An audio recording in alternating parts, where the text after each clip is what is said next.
Señoras y señores, bienvenidos, muy buenas noches, un gusto recibirlos. Esto es La Silla Roja, este espacio abierto al diálogo, al análisis, a la crítica, a la reflexión. Sean todos ustedes bienvenidos.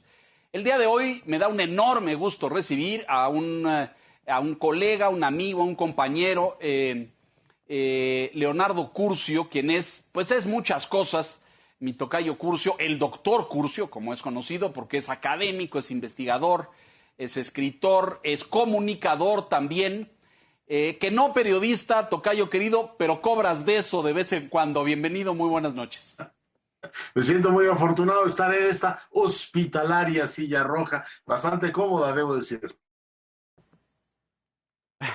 Así es, así lo espero. Abrazo grande, tocayo. Ahora hablaremos de este nuevo texto. Vaya tema que elegiste para abordar, ¿eh?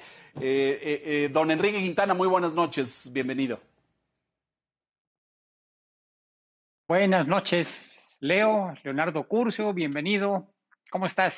Saludos. Feliz de estar con ustedes. Muchas gracias, don Víctor Piz, muy buenas noches. Gracias, Leonardo. Buenas noches. Saludos, Enrique. Doctor Curcio, bienvenido. Un gusto. Hola, Víctor. Qué gusto. Bueno, a ver, publicas El Presidente, querido tocayo, un libro que hace un análisis, una radiografía, me parece, sobre no solamente el titular del Ejecutivo, sino sobre su estilo, sus fobias, sus obsesiones y sus temas recurrentes. ¿Lo dije bien? Corrígeme. Lo dijiste de maravilla, mejor imposible. Bueno, tenemos tan cerca al personaje, vive con nosotros o nosotros con él todos los días, por lo menos 2 o 3 horas, y además es un personaje que ha estado en los últimos años tan mediado por impresiones favorables como desfavorables, que Aníbal Gutiérrez y un servidor, tocayo, Enrique Víctor, quisimos tomar un poquito de distancia y tratar de reconstruir a partir de una biografía política, es decir, ver lo que ha sido el personaje, lo que ha escrito, lo que ha dicho y lo que ha sido su ejercicio de gobierno en la capital de la República y en estos 2 años de presidencia. ¿Qué cabe esperar y qué cabe no esperar del mismo? Hemos detectado regularidades, algunas rupturas, algunas novedades, algunas obsesiones, pero en suma es lo que nos hemos propuesto con este libro, que es, debo decir, un poquito voluminoso, pero la verdad es que la cantidad de información que encontramos y de reinterpretaciones que había que hacer nos obligó efectivamente a plantearlo así. Pero bueno, esa es la idea que alienta el libro, tocayo. Y vaya que genera, tú dices voluminoso, pero vaya que genera información todos los días. Yo creo que ninguno, corrígeme, en tu balance histórico tan mediático en la historia política de México, ninguno tan cercano al uso de los medios, las redes, las pantallas, que por cierto ahora pretende regular, ya hablaremos de esto un poco más adelante, pero ¿qué balance haces del personaje? Tocayo, tú que has, como todos nosotros, pues entrevistado, conocido, cubierto a tantos políticos en la historia reciente de México, creo que Andrés Manuel ciertamente despunta por estilos y por características que lo distinguen de los demás. No sé si estés de acuerdo. Totalmente de acuerdo. Yo diría en síntesis que es un gigante político. Estamos verdaderamente ante un personaje que ha logrado cambiar el estado de ánimo, que es la cualidad, digamos, más excelsa que tiene un político, poder cambiar el estado de ánimo de la sociedad que gobierna. Pero al mismo tiempo estamos ante un individuo que yo definiría como una especie de enano administrativo y un pigmeo presupuestal. Esos son, digamos, los 3 elementos que a mi juicio resumen la figura presidencial. Es un hombre que ha tenido efectivamente una larga carrera, tiene la habilidad de presentarse como si fuera un sujeto novedoso, innovador o transformador, pero es una carrera larga, tiene 25 años viviendo con nosotros, desde que fue candidato al gobierno de Tabasco hasta ahora que es presidente de la República, pasando por la presidencia del PRD y la jefatura de gobierno de la capital. Es un atleta de la comunicación y ha logrado, quizá como ningún otro, ustedes siguen esto puntualmente, tocayo, Enrique, Víctor, ha logrado pasar de ser un atleta de la televisión,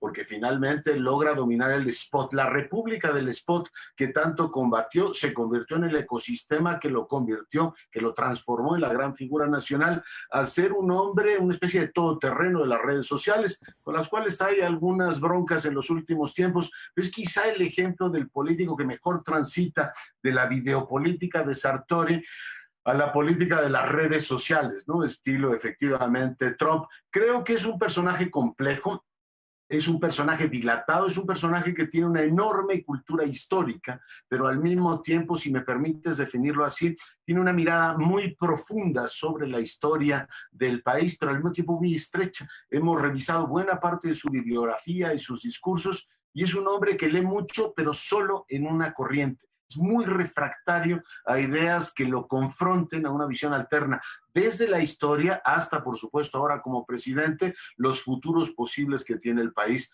Esta semana, después de su convalecencia, nos ha dicho, he salido de esta enfermedad ratificándome en mis ideas. Y lo que hemos visto es un discurso antiempresarial cada vez más fuerte, un desprecio profundo por la función legislativa, una desconsideración para quienes no están en su entorno más cercano y una culpabilización de factores externos por asuntos que claramente le competen, tocayo. Fíjate, dices refractario, tocayo, me encanta, con extrema diplomacia y elegancia, pero yo diría cerrado por completo a otras ideas, otra corriente de pensamiento. El pensamiento evoluciona, ¿no es cierto? La historia humana lo demuestra. No pensamos igual que en el siglo XIX ni a mediados del XX. Y sin embargo, aquí hay como una insistencia en una sola forma de pensamiento. Me encanta el enano administrativo y el pigmeo presupuestal. A mis colegas economistas, a Enrique y a Víctor, les va a encantar. Señor Quintana, por favor. Leonardo, quisiera tu opinión respecto a una gran incógnita que probablemente en tu primera intervención ya dibujaste por dónde puede ir la respuesta. Pero algo que siempre nos preguntamos o nos hemos preguntado a lo largo de toda la gestión del presidente López Obrador es cómo logra mantener el nivel de aceptación en las encuestas que tiene. No es extraordinario, ya se han comparado en muchas ocasiones con gestiones anteriores, pero sí es extraordinario si lo ves en el contexto. Un presidente de otra índole que hubiera atravesado por una caída de la economía de 8,5%, una crisis sanitaria con el saldo que está teniendo la pandemia, la polarización, etcétera, pues seguramente hubiera sido mucho más castigado. En el análisis que Aníbal y tú hicieron, ¿qué encuentras que pueda explicar esa capacidad de resistir, de mantener niveles de aprobación de 60% en medio de este contexto desastroso? Primero déjame decírtelo, no irónicamente, sino literalmente, director, para mí es una fortuna que con la situación que hoy tenemos, el presidente mantenga niveles de credibilidad y aceptación altas. Solamente imaginar una crisis sanitaria, una crisis económica, la gravísima crisis de seguridad pública que seguimos teniendo, una crisis política, una falta de confianza en las instituciones, particularmente en el gobierno, sería punto menos que funesta. Por tanto, yo le veo un efecto positivo a esta enorme capacidad que tiene López Obrador de mantener su popularidad. Yo creo, a diferencia de algunos críticos, colegas míos, que no hemos entrado en un proceso de zombificación nacional, de decir, el presidente nos tiene hipnotizados. Claramente las encuestas que publica Alejandro Moreno con ustedes, pues denotan que la gente sabe bien que tenemos un presidente muy simpático, un presidente muy ocurrente, un presidente muy cercano, un presidente hiperactivo, presidente en muchos sentidos atractivo, pero su gobierno es un desastre, ¿no? Cuando a la gente le pregunta cómo está la economía, cómo está el tema de la vacuna, etcétera, claramente sale reprobado. Por tanto, yo me lo explico de esta manera, Enrique. Por un lado, la gente sigue teniendo un profundo dolor o un profundo resentimiento con los gobiernos anteriores y sigue siendo eficaz, el tema de seguir girando cheques respecto a la cuenta de los gobiernos anteriores. Me temo que esto se va a terminar con el tema de la vacuna, pero eso es otro tema. Si te parece, si les parece, lo abordamos más adelante. Tienes a un presidente que todavía tiene una enorme capacidad de desplazar narrativa pública, tiene horas de propaganda política en las cadenas de televisión privadas y en las cadenas de televisión pública lo transmiten completo. Nunca habíamos tenido tantas horas de propaganda gubernamental como la hemos tenido ahora. Eso, por supuesto, tiene su efecto y después no tiene competencia. No hay una oposición ni un relato paralelo. Déjenme decirlo en clave absolutamente crítica. No tienes una oposición que haya salido el lunes a decir, el presidente, después de su recuperación del COVID, que la oposición quería la mayoría para restaurar la corrupción en este país. No veo líderes opositores que ocupen ese espacio público que en estos momentos domina el presidente. Y por otro lado, veo un sector empresarial que está digamos, escobeado con todas las políticas que el gobierno tiene y una incapacidad de articular un discurso público. Claro, fíjate, a mí me ha costado, ustedes siguen puntualmente y son una referencia periodística, pero me ha costado ver una declaración de la presidenta de las empresas globales criticando la iniciativa energética, la eléctrica, esta que ha presentado recientemente el presidente. ¿Qué quiero decir? El espacio lo controla, lo tiene él todo y no hay una narrativa, digamos, alternativa, salvo en, por supuesto, los, digamos, periódicos. Por eso el presidente tiene esta visión tan crítica de los columnistas. Mira, se los diría de una manera clara. El presidente ha conseguido una desmovilización asimétrica de la oposición, por supuesto, el espíritu crítico, y todo aquello donde encuentra resistencia es pertinaz en tratar de dinamitarlo. Me refiero a los organismos de la sociedad civil que cada que puede les lanza descargas retóricas, incluso amenaza de que ahí las está viendo el SAT, ojo con todos ustedes, y por supuesto a la prensa crítica que no, digamos, pierde momento en decirla, en culpabilizarla, incluso hasta de temas tan absolutamente poco atribuibles a la prensa crítica como el que no haya vacunas en el país, Enrique. Así me lo explico, ¿no? Un presidente que sigue siendo omnipresente, que sigue teniendo una enorme capacidad de conectar con la gente y de aprovechar el resentimiento que es, digamos, parte de una narrativa muy sencilla. Los relatos movilizadores siempre tienen como elemento fundamental la idea de venganza y la idea de reivindicación. Y el presidente lo sigue manejando esto de una manera magistral.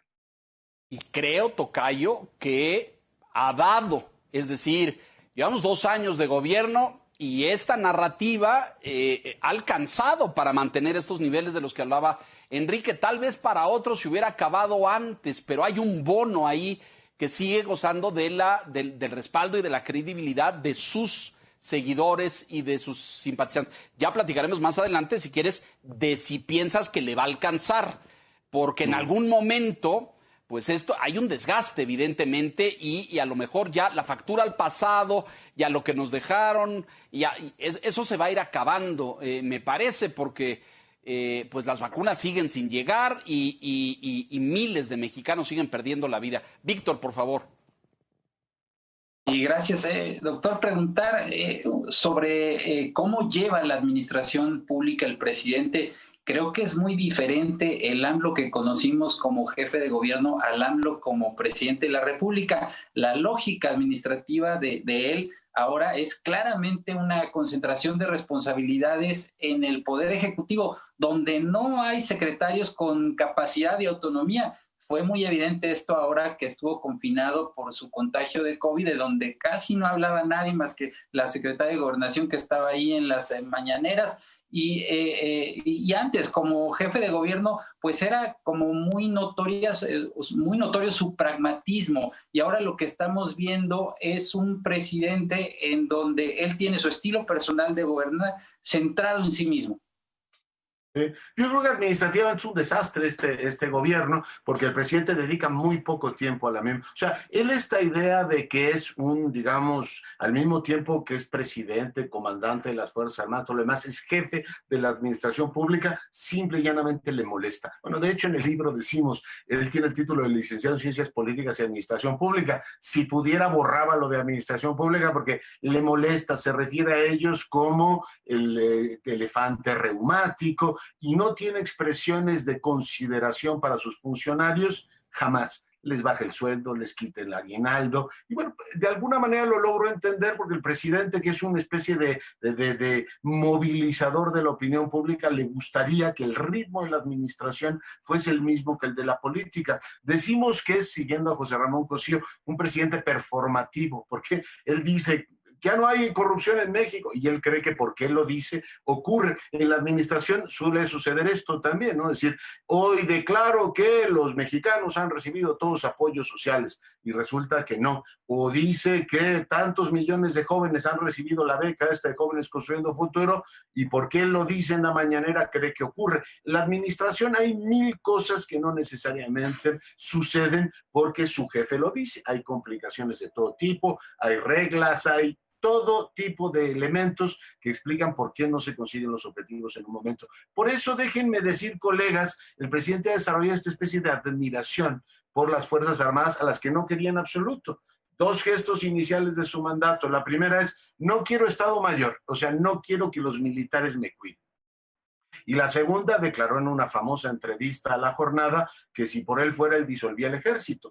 Hoy que como presidente ha descansado tanto en el ejército, yo creo, y la semana anterior lo vimos cuando se inauguraba la obra de Santa Lucía, el presidente estaba extasiado cuando el general Vallejo decía: le prometimos que tal día iba a estar lista tal pista, y ha ocurrido de una manera casi milimétrica. Mientras que el resto de la administración le decía al presidente: pues no tenemos vacunas, no se ha conseguido tal objetivo, etcétera. Él decía: ¿por qué los militares me dan tan buenos resultados y todo funciona cronométricamente, y en cambio el resto de la administración no lo hace? Es un presidente desentendido de la administración pública. Y Víctor, yo tengo la impresión de que como jefe de gobierno nos heredó una administración empobrecida en términos de capacidades. Todo este desastre que estamos viendo recientemente en el metro y la falta de inversión en infraestructura vienen de aquellos años. O sea, debilitó la administración pública en favor de una concentración de poderes del jefe de gobierno. Deshizo el principio de responsabilidad de los delegados, y de la Asamblea Legislativa ya mejor ni les cuento, porque ahí estaba Bejarano. Y bueno, lo que hizo en aquella época fue literalmente saltarse a la torera todas las atribuciones de un legislativo, y gobernó la Ciudad de México tal como la gobierna ahora. Si me permiten adelantar, mi impresión es que el país va a quedar exactamente igual que la Ciudad de México después de su gobierno. Una ciudad sin entrar a un desastre, pero una ciudad con pequeños cambios incrementales. Y tocayo, te respondo a lo que me decías hace un momento. Pues por supuesto que no le va a alcanzar si no hay resultados. O sea, tú puedes tener una chequera y estar girando a la cuenta del pasado hasta que algún día el presente te alcanza y te dice: oiga, pues por más que se enoje, no hemos crecido, decrecimos al 8.5%, y este año él insiste con este optimismo, que también es muy importante para movilizar opinión pública, que vamos a crecer al 5%. Yo no sé en esta mesa de especialistas qué opinan de eso, pero estamos ya finalizando febrero y ni el consumo ni la inversión pinta bien, y sus medidas fundamentales parecen ser inhibidoras de un modelo de economía, digamos, mixta, una economía de Estado y mercado que no parece acomodarle del todo al presidente, ¿no? Y coincido, tocayo, coincido. La administración pública un desastre. Él en esta función como que no se halla, no se siente, no le gusta y reduce. En esta línea te pido una reflexión sobre su gabinete, que también mencionas en el libro, pero que a mí personalmente no me parece casual ni accidental. Estas figuras muy limitadas, inexpertas, improvisadas en gobernación, en salud, en educación, en seguridad pública, donde pues pareciera que el propósito, la estrategia es esto que señalaba ya Víctor: muchas funciones y responsabilidades concentradas en su misma persona y nadie que le haga sombra. ¿Qué balance haces de su equipo de gobierno? Pues que es casi inexistente, ¿eh? Me tendrías que torturar, mi querido tocayo, para que recordar los nombres del titular de Semarnat y la mayor parte de las dependencias. A ver, hay 3 o 4 cabezas que cuentan. Una de ellas es Marcelo Ebrard, donde de una manera muy clara ha delegado la función externa en precisamente el canciller. Ahora que la pandemia facilitó los encuentros directos, empezó él a tener relación con el G20, pero antes se negó a tener contacto con prácticamente cualquier mandatario extranjero. Le delega pues la función de conducción externa porque le cansa. El ancho de banda presidencial, el tema externo, es una molestia. O sea, dice, yo tengo que estar atendiendo allá al señor Putin o Xi Jinping, vamos, ni a los latinoamericanos, a pesar de que incluso el presidente de Argentina ha tenido una enorme cortesía con él, ha querido atenderlos. O sea, es un tema que le irrita. Por tanto, en el gabinete tienes a un Marcelo Ebrard que ha tenido pues un papel descollante. Tienes a los secretarios de Defensa y Marina que con el cumplimiento de las funciones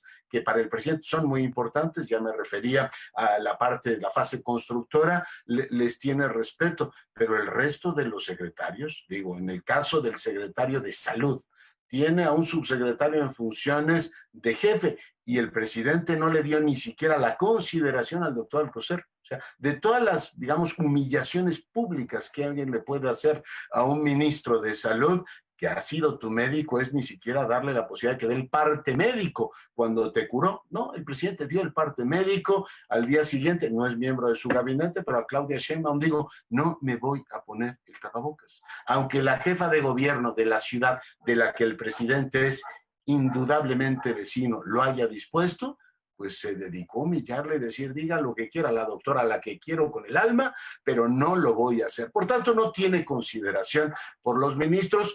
Tengo la impresión, déjenme decirlo de una manera absolutamente económica, que no le dedica tiempo al trabajo de gabinete. Aquí radiografiamos su día.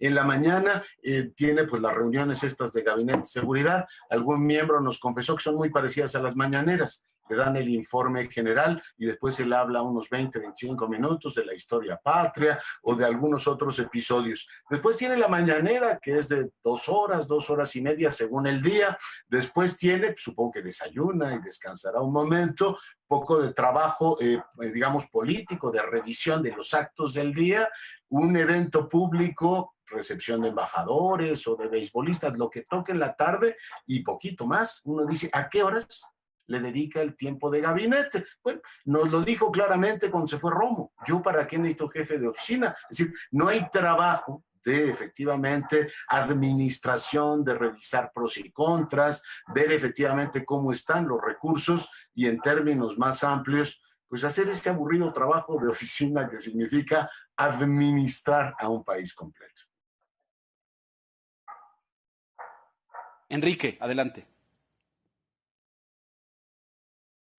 Regreso un poquito a la consideración que hacía Kurchenko para distinguir a los Leonardos, a propósito de si le alcanza o no le alcanza. En el libro citas, Leonardo, que los populistas hacen campaña, no hacen gobierno. Esto lo refieres como una parte del estilo de la gestión. Y vaya que lo cumple a carta cabal el presidente López Obrador. No sé si sea populista o no, ahí entraríamos también en otra discusión, pero vaya, él hace campaña permanentemente. Y el capítulo 2 de tu texto se lo dedicas por entero a la mañanera, que es el arte de la campaña con todo lo que tiene, es decir, con la apología de las acciones y con la crítica de los adversarios, como los denomina él. Y hasta ahora, bueno, ¿para qué cambiar de estrategia si esta está resultando? Si, imagínate, si no es un desastre la economía, si vamos ahí saliendo de la pandemia, y si se lograron los niveles de aceptación que se lograron aún cuando estábamos en la lona, bueno, pues como que es una recomendación, vamos a seguir así, capaz que nos alcanza hasta el 24 sin que se deteriore la imagen y la capacidad de seguir construyendo la narrativa. A lo mejor la chequera tiene más fondos de los que pensamos. Algunos imaginábamos que ya no iba a poder sufragar los costos políticos a estas alturas de la administración y pues vaya sorpresa, sigue con fondos, Leonardo. Sí, sí, sigue con fondos, aunque igual que los fondos estos reservados o los fondos de estas que tenía efectivamente para enfrentar riesgos enormes se han ido acabando.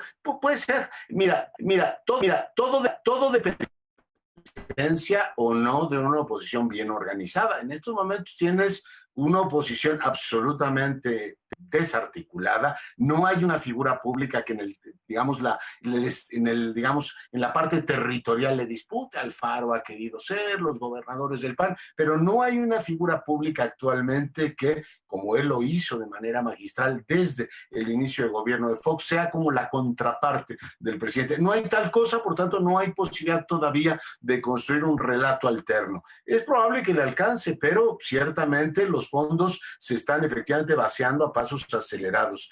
Yo tengo la impresión de que sí es un populista, y es un populista porque retrata mejor que nadie esto que llama Sloterdijk, un filósofo alemán, las epidemias políticas. Él dice que la epidemia política de nuestro tiempo es que tienes a un montón de sociedades, desde Hungría hasta, por supuesto, América del Sur, que viven nostálgicas de un pasado, ¿no? Hubo un tiempo pasado en que nos fue mejor y pues por alguna razón estas sociedades que tienden a envejecer sienten efectivamente que están mejorantes. Dos, están incómodas. Tú oyes hablar de indignación, de molestia, de incomodidad y todo el mundo está, digamos, como una especie de cabreo global. Y después tienes una idea sencillona de que va a haber un hombre fuerte que te va a resolver todo. Desde Putin, aunque Rusia no es una democracia, Orbán, tienes a Turquía, tampoco califica como una democracia, pues es un Erdogan muy parecido, por cierto, al López Obrador, de alcalde de Estambul, pasa a primer ministro, movilizando esa incomodidad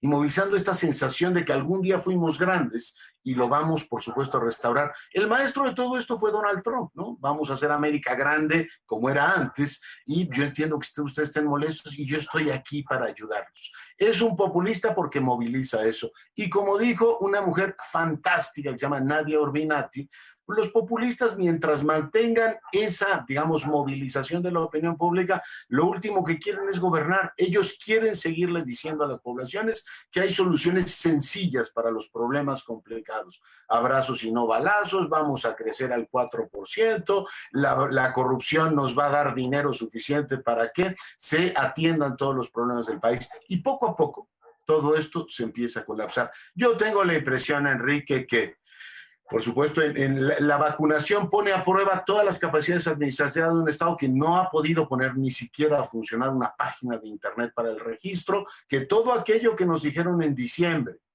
que iba a ser el programa de vacunación ha venido colapsándose por mil razones. Muchas los entendemos, otras no nos resultan tan claras. Pero en suma, cuando tú tengas que explicarle a tu país que vas a tener los niveles de riqueza que tenías en el 18, Coneval dice que vamos a llegar a tener a 70 millones de personas en pobreza y vas a tener una administración pública deteriorada, porque yo digo, si estás consiguiendo ciertos objetivos, pero tienes servicios públicos fenomenales o un cambio en materia de infraestructura deslumbrante, pero decir que una pista en Santa Lucía es la gran obra de infraestructura de esta administración, mientras los chinos están desarrollando un tren que conecta Eurasia, o sea, desde Shanghái hasta Lisboa, tú dices, pues poca cosa, es una pista. Es decir, no quiero minimizar el tema, pero sí lo quiero poner en contexto. No es un o sea, tú no ves ni grandes obras de infraestructura, ni una mejora sensible de la administración pública. Por tanto,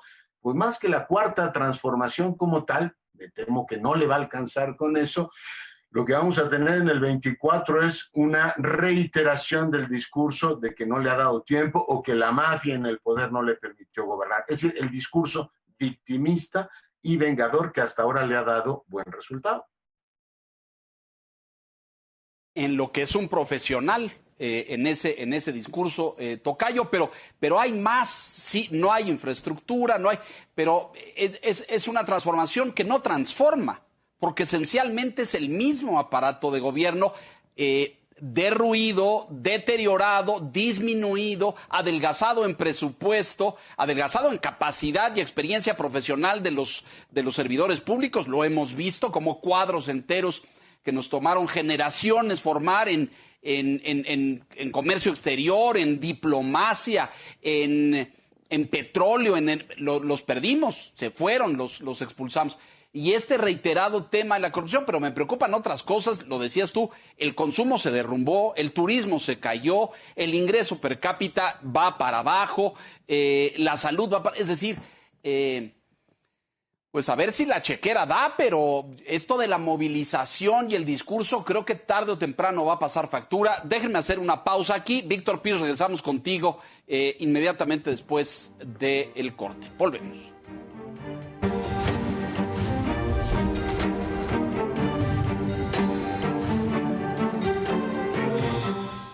Los personajes y las decisiones en la agenda nacional e internacional son analizados por un grupo de expertos dispuestos a debatir sobre los temas de coyuntura. Al cierre, lunes a jueves, 9 de la noche. El financiero Bloomberg, información con poder. El país demanda un gabinete de seguridad formado por expertos que analice y profundice en esos temas complejos que involucran a la nación y los vuelva partícipes de una realidad cotidiana. Gabinete de Seguridad, viernes 9 de la noche. El financiero Bloomberg, información con poder.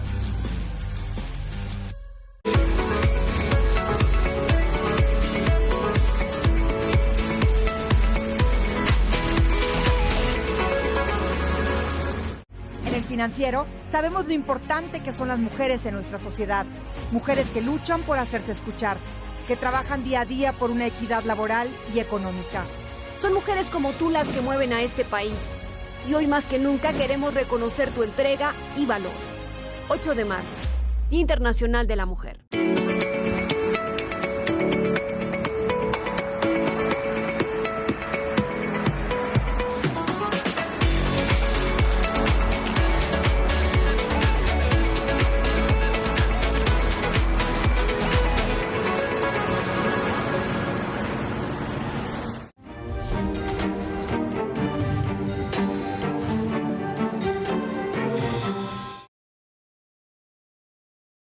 Estamos de regreso en la silla roja con Leonardo Curcio, comunicador, economista, politólogo, escritor, académico, muchas cachuchas. Tocayo, don Víctor Pires, por favor.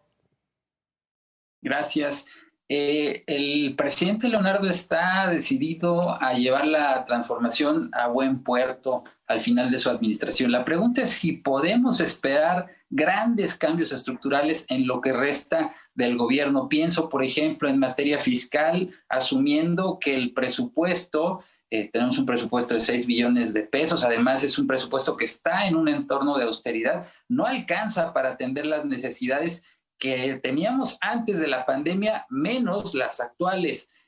Yo no sé si el presidente esté dispuesto a correr el costo político de ir a una reforma fiscal, pero pienso, por ejemplo, en el tema eléctrico. La Corte le acaba de dar un revés invalidando buena parte de lo que se llama la política de confiabilidad del sistema eléctrico. Y no conforme con eso, el presidente dice, yo sostengo mi iniciativa eléctrica y no le voy a quitar ni una coma. Y no sé si también de alguna manera con eso esté como tanteando un poco al Congreso para ver si se anima algo grande en materia de hidrocarburos, en petróleo. ¿Cómo estás viendo tú las cosas ahí?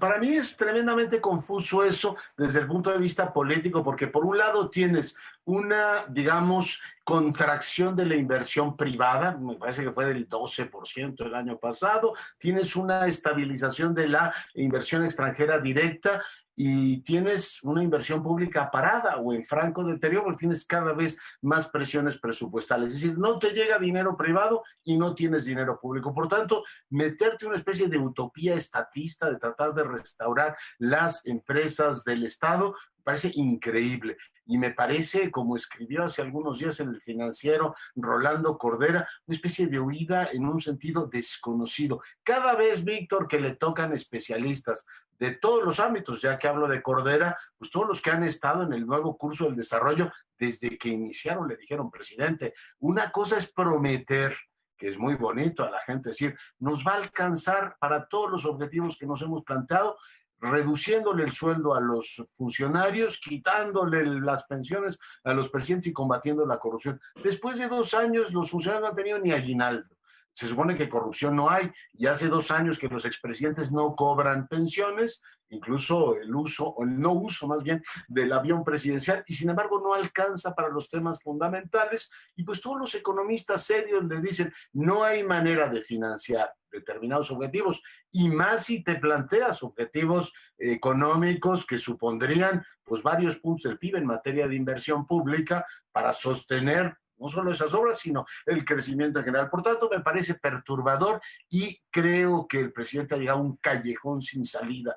Por eso lo llamamos un pigmeo presupuestal, porque cada vez se le ve pues que está tratando de sacar dinero de donde puede. Ahora trasciende que van a cerrar varias embajadas en Europa, igual que se llevaron varios, efectivamente, fideicomisos, porque ya no saben de dónde sacar dinero, porque no, la presión presupuestal es enorme. Por tanto, creo que en algún momento de su administración tendrá que plantearse una reforma fiscal. Hasta ahora, una de las, digamos, ramas de la administración que también le ha dado buenos resultados, aunque no está en el rango de gabinete, Raquel Buenrostro. La presión del SAT, que ha ejercido de una manera notable, la caída en la recaudación es mucho menor que la caída de la economía en general, por tanto tiene buenos resultados, tiene sus límites, además se han agotado los guardaditos. Tengo la impresión, Víctor, en suma, de que si el presidente quiere mantener o, digamos, relanzar la economía del país, no ahora, donde las cosas siguen todavía muy confusas,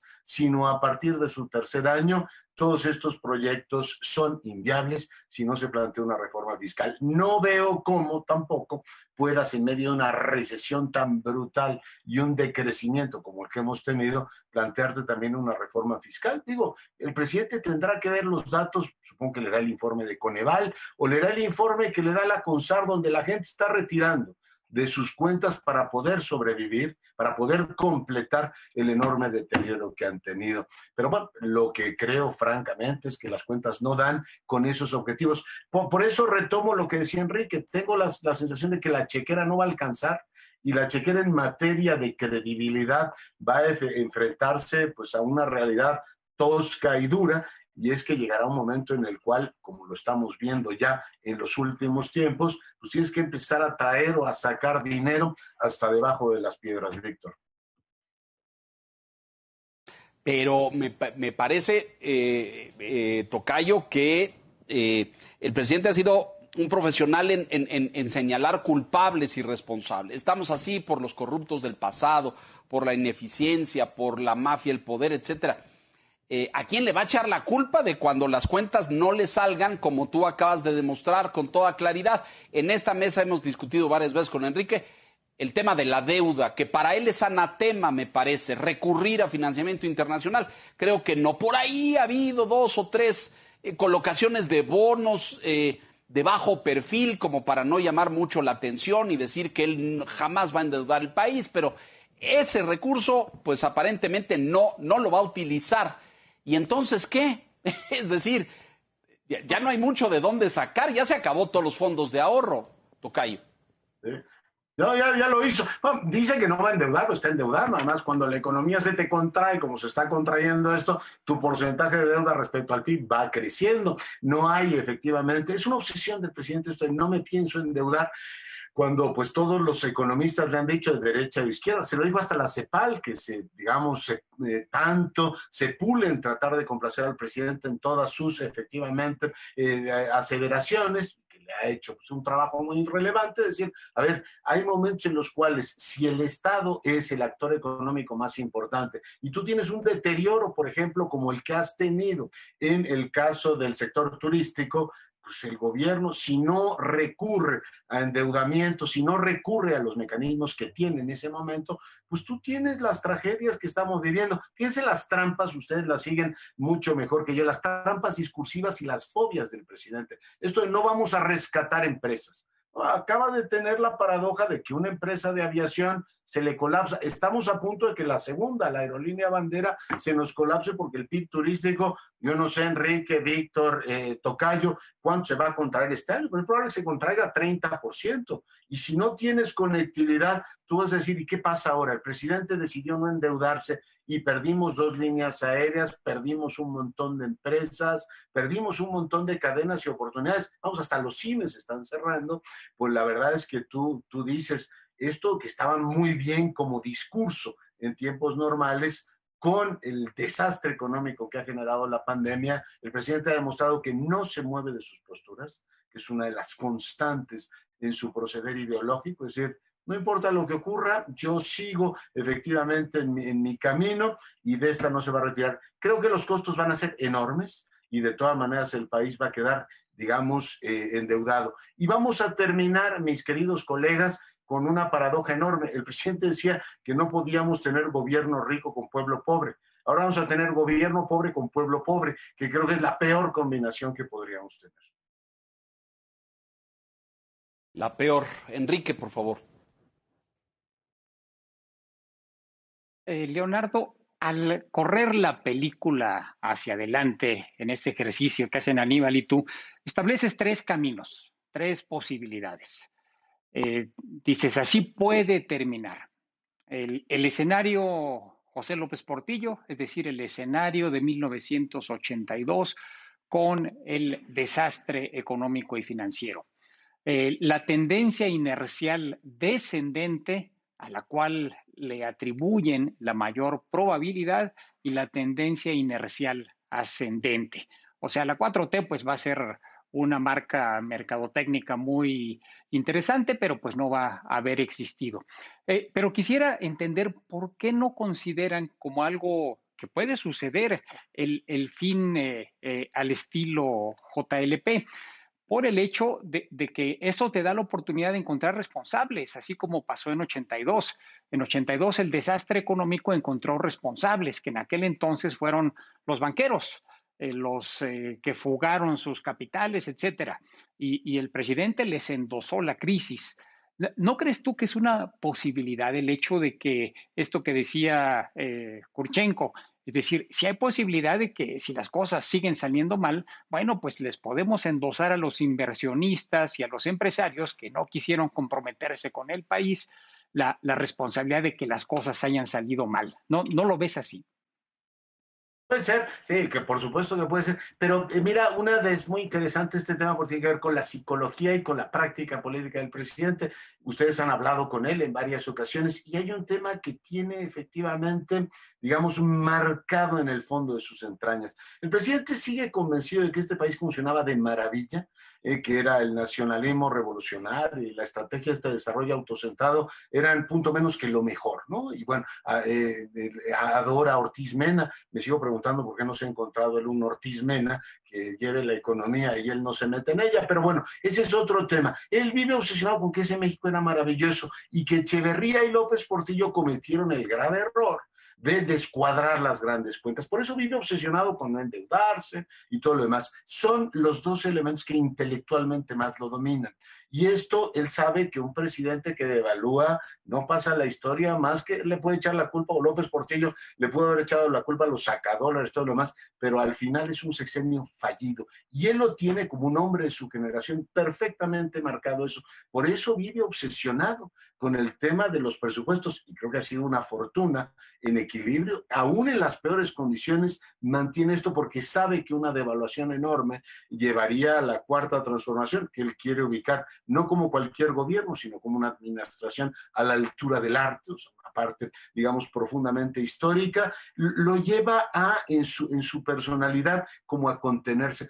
La semana anterior, que estuvo desatado, pues les fue y les dijo a los militares que él no iba a licitar para que empresarios construyeran aeropuertos. ¿Dónde se ha visto eso? Cuando uno diría, pues eso es lo normal en cualquier economía que funcione, ¿no? El gobierno promueve infraestructura y hace que crezca la economía de un país. Yo creo que hay elementos que al mismo tiempo que tiene estos desplantes estatistas y antisector privado, de pronto recoge efectivamente la madeja y empieza a tener una actitud más prudente, como la tuvo aquí en la capital de la República, donde persiguió a ciertos empresarios pero sigue favoreciendo a unos cuantos. Hay, por tanto, en su, digamos, historia intelectual y en su acción de gobierno, elementos equilibradores. Por tanto, creo o creemos con Aníbal que es poco probable que él acepte finalmente un deterioro dentro de la, digamos, la lógica normal de su administración, respetado la autonomía del Banco Central, incluso le dieron vuelta recientemente una ley que podría afectarlo. O sea, creo que esas partes las tiene claras y supongo que dañará muchas cosas del aparato del Estado, pero esas las va a mantener. Y eso es lo que nos lleva a creer que, lamentablemente para él, la administración López Obrador va a ser una administración como cualquier otra. Va a ser juzgada como una oportunidad más que este país perdió para crecer más, para tener una transformación. Como decía hace un ratito, pues un país cambia cuando sus servicios públicos, cuando su infraestructura, cuando su nivel educativo funciona. Y el otro que sospecho que se va a convertir en su Waterloo, como se convirtió en el Waterloo de Peña Nieto y de los presidentes anteriores, es el asunto de la seguridad pública. Porque los muertos de Calderón se convirtieron en los muertos de Peña Nieto y se van a convertir en los muertos de López Obrador. No ha logrado bajar la tasa de homicidios, ahí es donde la eficacia gubernamental se mueve más, donde sus tesis fundamentales han llegado a su límite, y pues tienes un Ovidio que sigue suelto y la Ciudad de México, la capital de la República, inundada de cocaína del cártel de Sinaloa. Si eso no se llama ineficiencia gubernamental, colegas, que baje Dios y lo vea. Yo creo que tocas ahí una fibra central que dices obsesionado con extrema diplomacia y elegancia. Yo no sé si sean complejos de una incapacidad para no ver otras realidades, para no impulsar esta obsesión de no rescato empresas cuando... Pues es como muy lógico pensar, ayudarle a una empresa significa rescatar al trabajador, rescatar el empleo. Pero bueno, va a acabar siendo, tocayo, esto no solamente juzgado igual que los demás por el deterioro de la administración y el deterioro de la economía, sino me parece también que hay un término que lo iguala a sus antecesores, que él ha insistido tanto en distanciarse y en decir no somos iguales, somos diferentes.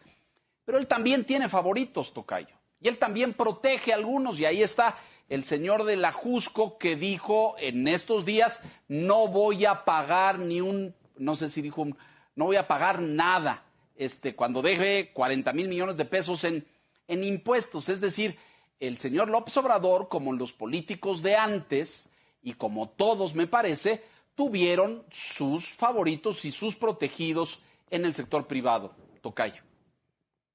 Sí, por supuesto, y hay gente muy cercana a él, incluso, bueno, familiares suyos que se han beneficiado directamente de negocios públicos, pero no solamente tiene favoritos o problemas en el ámbito de un sector privado en el cual podría efectivamente favorecer a tal o cual grupo, sino que también viene pues el gran tema que alcanza a todos los presidentes, que es el propiamente político. Cuando, como tenemos claro, el presidente no se piensa reelegir, empieza la lucha al interior de su gabinete de quién es su favorito. Ya lo vimos hace unos meses en la disputa por Morena entre los partidarios de Claudia Sheinbaum y los partidarios de Marcelo Ebrard. Yo creo que ahora se suman dos personajes que creo que ya se vieron con estatura de presidenciales. Uno es el que coordina los delegados regionales o los superdelegados, que dirá, oye, pues si ya puse a todos los gobernadores, ¿por qué no pensar en la grande? Y un subsecretario de salud que sigue pensando que a partir de ahí podría efectivamente tener una carrera política. Está todavía, digamos, por la propia figura del presidente, todavía muy opacado el tema de la sucesión, pero igual que puede tener favoritos en el sector privado o privilegiar en el sector privado, el presidente va con sus, digamos, señales y con toda la energía política que desplaza a empezar a mandar señales de por dónde va la sucesión. Y todos los gabinetes, igual que las monarquías, y particularmente estos altamente centralizados, se empiezan a romper cuando la lucha sucesoria se instala en su seno. Y me temo que no va a tardar mucho, este mismo año, en empezar a aflorar esa competencia que puede pues generar una grieta tremenda, y el presidente va a comprobar que su gobierno es exactamente igual que todos los anteriores, igual que Videgaray y Osorio se pelearon todo el tiempo por ver quién era el que seguía. Finalmente ni uno ni otro fueron. A lo mejor le está pavimentando el camino a cualquier otra persona que en estos momentos ni siquiera imaginamos, colegas. Ni está en la escena. Al corte de caja de hoy, rápidamente, ya mencionaste a unos, por supuesto, Marcelo Ebrard en la lista, Claudia Sheinbaum, muy cercana a sus afectos y sus cariños, Ricardo Monreal, que pues patalea y le resuelve todos los temas en el Senado y se los plancha. ¿Ves personajes en otra esfera? Pues a Ricardo lo trata muy mal. Primero le están disputando prácticamente cada metro en la capital de la República, y en el juego de las candidaturas pues no le fue muy bien por Zacatecas. Más el presidente lo acaba de desautorizar muy feo, ¿no? Él sacó toda su ley esta de las redes sociales y el presidente dijo, no, este tema no se va a cambiar. Ahora, veo por supuesto a Gabriel García Hernández y veo a Hugo López-Gatell más puestos, colega tocayo, que un calcetín, ¿no? Yo creo que ellos ya empezaron a ver un futuro político, pero ambos tendrán efectivamente que pasar. Uno, porque la campaña de vacunación sea un éxito, a estas alturas parece francamente dudoso, y el otro, pues el éxito electoral que tengan todas sus fichas en este proceso, particularmente en la estructura territorial, donde ha colocado un montón de gabinetes, pero ya se ven cercanos a la grande, y eso pues contamina el aire de Palacio, claro. Víctor, adelante, por favor. Sí, pedir tu opinión, doctor Curcio, sobre los recientes embates al marco institucional. Está la decisión de la Corte de autorizar una versión diluida de la consulta popular propuesta por el presidente para investigar expresidentes, con los ataques y cuestionamientos a los órganos autónomos por parte del Ejecutivo, y también con las acciones e iniciativas, ya mencionamos el caso del sector energético, que van en detrimento de la participación del sector privado en sectores económicos, sobre todo de empresas extranjeras. ¿Qué visión tienes de eso? Fíjate que, bueno, es un tema en el cual yo creo que el presidente exhibe también sus alcances y sus límites. Parte de reconstruir su biografía intelectual es que el presidente es un progresista, pero en los años 80 del siglo pasado. Todo este enfoque de los derechos que tiene que ver con los órganos autónomos no lo ha entendido. Por ejemplo, el acceso a la información es un tema que él confunde frecuentemente con combate a la corrupción, y dice, ¿para qué queremos un INAI si de todas maneras sigue habiendo corrupción? Y yo me pregunto, si hay impunidad, entonces ¿para qué queremos una fiscalía, no? O si hay pobres, ¿para qué queremos una secretaría que le llama el bienestar? O sea, es un absurdo llevar las cosas así, pero el enfoque de garantizar derechos, fíjense, los derechos humanos, los vulneró, los acabó. Puso una señora que se ha dedicado a secar completamente la función de un órgano de Estado. El tema del INAI, pues ya les decía, el tema de la competencia económica, que entiendo que tiene sus bemoles, tampoco le parece suficiente, y bueno, todos los otros, el IFETEL que querían desaparecer, después revivía Monreal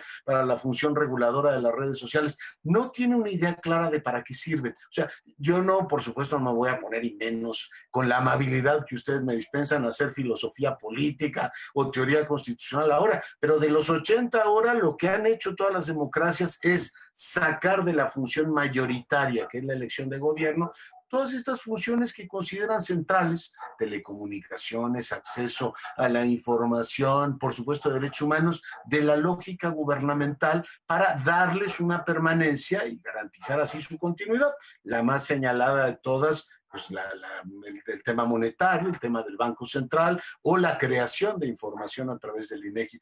Todo esto al presidente le resulta francamente distante. Por tanto, una buena parte de sus arremetidas son, por supuesto, fuera de contexto histórico, incomprensibles incluso para sus propios secretarios. Yo otro día le preguntaba a Irma Heréndira Sandoval, oye, ¿estás dispuesta en entrevista pública a asumir ya todas las funciones del INAI, como el presidente pretende? Y mira, yo tengo otras prioridades. En estos momentos, la Secretaría de la Función Pública no puede asumir todo eso, incluida la tutela de datos personales. Por tanto, lo veo francamente inconveniente. Al mismo tiempo, las veo bastante anémicas, porque ninguna de ellas ha avanzado en realidad, salvo la extinción del aparato del instituto que evaluaba la calidad educativa. El resto han sido intentos de controlarlas, que es, supongo que normal para cualquier grupo político, pero hasta ahora no ha avanzado ninguna. Recientemente tuvimos la del Banco Central, así es que creo que nos vamos a mantener un poco en esta estrategia como de acoso y derribo sin deteriorarlas de todo, pero no es, por supuesto, una buena señal el que órganos reguladores que le han permitido atar las manos a los presidentes. De eso se ha tratado la transición política de este país y darnos credibilidad exterior. Esto pues puede tener un costo enorme. Y termino con lo que me has planteado de la cuestión eléctrica. Tampoco entiendo el costo reputacional en el que incurre. El presidente abre con España y con Italia, no solamente un tema con Iberdrola y con Enel, que es un tema importante, un costo reputacional fuerte para un país que va a requerir en la reapertura económica de un montón de inversiones extranjeras que, bueno, por supuesto se van a pelear, como diría Gurría, a dentellada limpia, porque los países centrales a requerir de ese ahorro y esa inversión para que se quede en su territorio. Por tanto, mostrarte al mundo como un personaje arbitrario, que cada vez le cuesta más. Por cierto, me pregunto, y se los pregunto a ustedes, no entiendo por qué alguien en el gabinete no le dice: oye, presidente, cada vez tiene un costo más alto que te vean como un arbitrario peleándote con The Economist, con el FT, con The Lancet, con todo, con El País. O sea, no conviene que arrastres esta imagen de que tú no aceptas absolutamente ninguna crítica y que eres un hombre que determina las reglas en un país como si fuera el país de un solo hombre, como diría don Enrique González Pedrero de los tiempos de Santana. El costo reputacional para México es enorme y puede tener para los propósitos de su política de atracción de inversiones un efecto terrible. Tocayo, nadie le habla así en el gabinete. Me encantaría creer tus palabras y que alguien se acercara y le dijera: presidente, estás dañando la imagen del país, tu reputación está del lado. Este es el país el gobierno de un solo hombre, solitario además. Nadie le dice eso. Yo creo que le guardan veneración absoluta. Digo, no por citar a Olga Sánchez, que es impresentable, porque lo admira y lo venera, pero a un político de la estatura de Marcelo Ebrard, experimentado, curtido, tampoco se atreve. Nadie le habla así. En fin, se nos acaba el tiempo. Tenemos 2 minutos. Los invito a que sean muy puntuales y precisos. Enrique, comentarios finales, por favor. Creo que el libro, por cierto, profuso, sí tiene mucha información, muchos datos, recorridos detallados por los diferentes ámbitos que aborda. Yo creo que es apenas una primera aproximación, no sé cómo lo veas, Leonardo, pero es una primera aproximación a tratar de entender esta etapa que decía hace rato, mercadotécnicamente ya consiguieron que le denominemos la 4T. Pero la verdad es que es otra cosa diferente. Y creo que cuando uno termina de leerlo, cuando uno hace ese recorrido por los diferentes ámbitos, pues te das cuenta que no sabemos bien qué vaya a ser, pero sabemos con exactitud que no va a ser la 4T, independientemente de cómo le denominemos ya de manera generalizada. Así que, pues creo que van a tener que hacer otro, probablemente por ahí dentro de 2 años, para que nos digan qué fue lo que finalmente resultó. Oye, yo con tal de volver a la silla roja soy capaz de escribir una enciclopedia, queridos. Don Víctor, por favor. Sí, ya no hablamos de la relación con Estados Unidos, que también se aborda en el libro, pero agradecer a Leonardo por ayudarnos a entender, como lo dice el libro, por qué el destino de México depende tanto de una persona. Gracias, doctor Curcio. Gracias, Víctor. Gracias, Enrique. Tocayo, muchas gracias por la hospitalidad. Y mucho éxito con el libro. Yo creo que coincido con Enrique, un primer retrato a 2 años de gobierno del presidente López Obrador, un balance preciso, puntual, objetivo, muy detallado, que nos permita entender al personaje. Te agradezco profundamente y estemos en comunicación. Regresa pronto, por favor, a iluminarnos a nosotros y a la audiencia. Muchas gracias. Placer estar con ustedes.